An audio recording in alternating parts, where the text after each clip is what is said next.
Ladies and gentlemen, welcome to the 2018 G.O.T.Y Awards. Dun dun dun dun dun dun dun.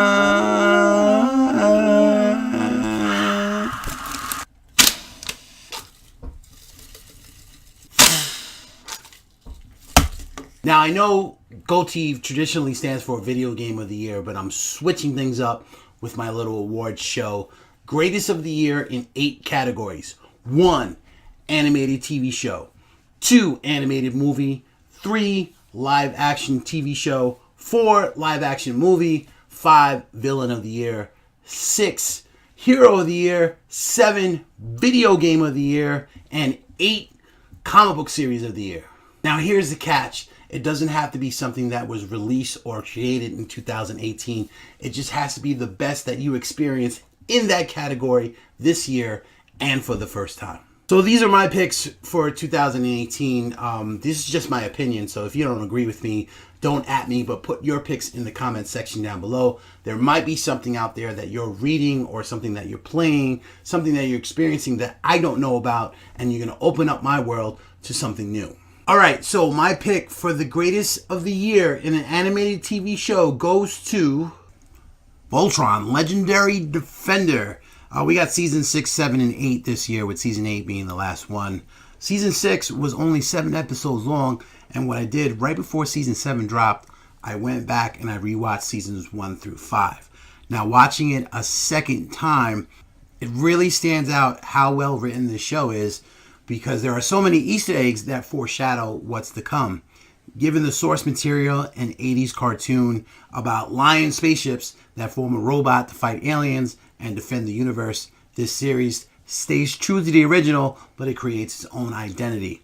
Beautiful animation, great use of color, great character development. DreamWorks Animation and Studio Mir did an amazing job. My pick for an animated movie for 2018, the greatest of the year, goes to Spider-Man Into the Spider-Verse. Question: can a Spider-Man movie that's not about Peter Parker be the greatest Spider-Man movie ever made? I think it's a hot question for debate, but this was a great Spider-Man movie. The style of animation that they used, it really complemented the characters, the story, the action, the colors really popped. It had a great voice cast, a dope soundtrack. Miles Morales is just a very likable character. And what I would like to see Marvel do going forward is taking him out of Spider-Man's shadow. We all know in his universe, Peter Parker died, he got spider powers, and he took up the mantle of Spider-Man to honor Peter, and he's done that. Mission accomplished. Now, moving the story forward, what I like to see them do is give him his own superhero identity, give him his own superhero name. He's half black, half Puerto Rican. How about Roscon Spider? Or for like the first half of the year, we can call him the Black Spider, and then for the other 6 months, Spider de Boricua. This is why I do not make comic books for a living. Guys, I'm sorry if I yell. Sometimes I get a little excited. Alright, so next category is a TV show, and my pick goes to another Netflix series, Black Mirror. Black Mirror was one of those shows that was kind of on like my list of things to watch. When I finally got to it, I was instantly hooked. I'm fascinated by society's obsession with technology, specifically how we interact with each other on social media. I'm also a big fan of dark satire, and this show checks both of those boxes. You may have heard the comparison, a modern day Twilight Zone. Each episode is its own individual story. It's well directed, well casted, well edited, and they just released a movie, an interactive movie. It's called Black Mirror Bandersnatch. Bandersnatch. There's just too many jokes. So the next category is a live action movie, and probably out of everything, this was the easiest to pick a winner. And that winner is Avengers Infinity War. Here's the thing. Marvel's been making movies for 10 years now, and it's been all leading up to this one movie, this final confrontation with Thanos. And when you have that kind of level of hype, it's very hard to deliver. But this movie does just that. The pacing, humor, the action, it plays on the heartstrings. We all know that characters like Spider-Man and Black Panther are not going to remain dead. I don't think anybody's going to remain dead. But this is Marvel's Empire Strikes Back. Because the great thing is, this isn't the last movie Infinity War sets everything up for Endgame.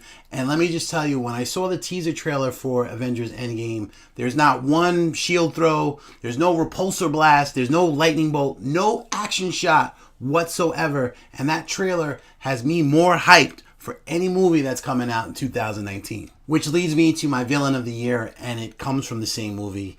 And again, it has to be Thanos. Here's a guy who got rid of 50% of all living creatures with the snap of his fingers. The greatest villains are the ones that don't know they're the bad guy. They're the hero in their own story. And Thanos truly believes that what he is doing is for the betterment of the universe. What I love about this movie is that the bad guy wins. And it comes with a great sacrifice. He has to sacrifice Gamora to get the Soul Stone. And in his own twisted mind, he does love her. And it does come with great pain. But he accomplishes his goal. I think it's a very poignant moment in the movie at the very end when he's on his farm and he sits down and he's overlooking the sunset.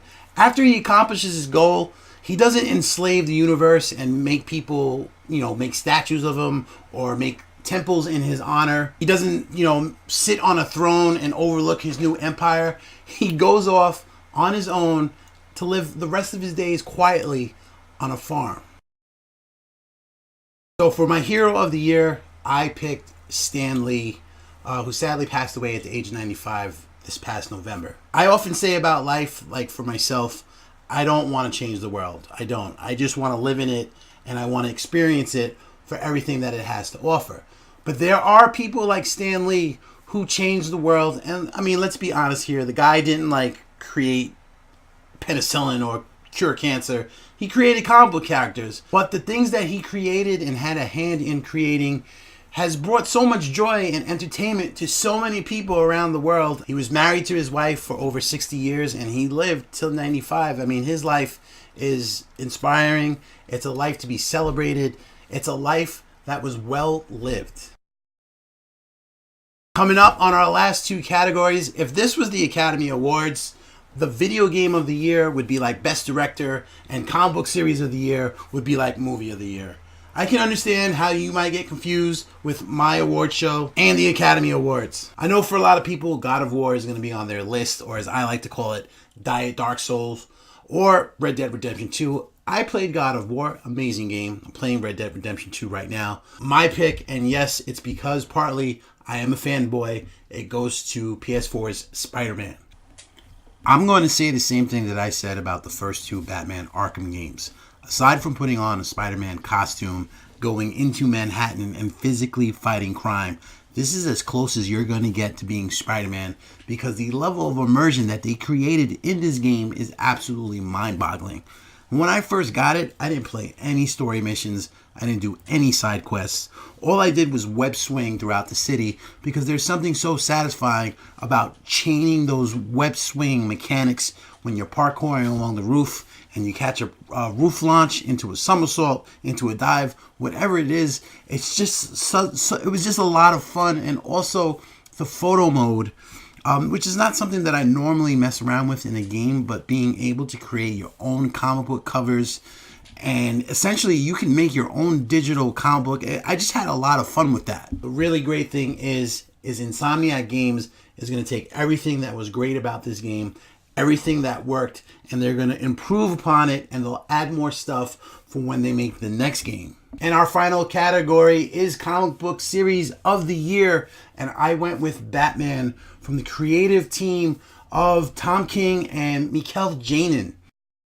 So writer Tom King is a master world builder. I don't know if you read any of his stuff before, but when he writes a story, he gives you layers upon layers and he builds the story. And when it all comes to an end, it's very satisfying, but he sets everything up for the next story arc. And Mikel Janin's artwork just complements the story so well. This year, we got the Batman Catwoman wedding. And whenever you have a wedding in comic books or the final stand of a character, it comes off as a very gimmicky event to kind of just drive comic book sales for that month. But one of the things that this story arc kind of reminded me of was the animated movie Batman Mask of the Phantasm, which is widely considered one of the greatest Batman movies ever. And I'm not talking about best animated Batman movie. I'm talking about best overall Batman movie ever. It kind of hinges on the question, can Bruce Wayne be Batman if he's happy in life? And this is something that Selina Kyle realizes, and she makes the decision to leave him at the altar, even though it brings her great pain, because she wants to marry him. She wants to spend the rest of her life with him, but she realizes that Gotham City, that the world needs Batman more than she wants to be with him. The issues after that, how he deals with that rejection, how he moves on from that loss, and what's going on right now with Nightwing and what's happening with Bane. It's almost like a character study of Batman, and I have to say, at one point, I want to go back and I want to reread this entire run because I know I missed some things from the first time that I read it. I have to say, I'm enjoying this run way more than the Scott Snyder, Greg Capullo run. Those were my picks for 2018, the greatest of the year. Don't forget to put your winners in the comments. I hope you had a great 2018. 2019 is shaping up to be another great year. We're getting Captain Marvel, Avengers Endgame, Shazam, Hellboy, Star Wars Episode 9, and so much, much more. I want to wish you a happy new year, and I wish you a very happy and prosperous 2019.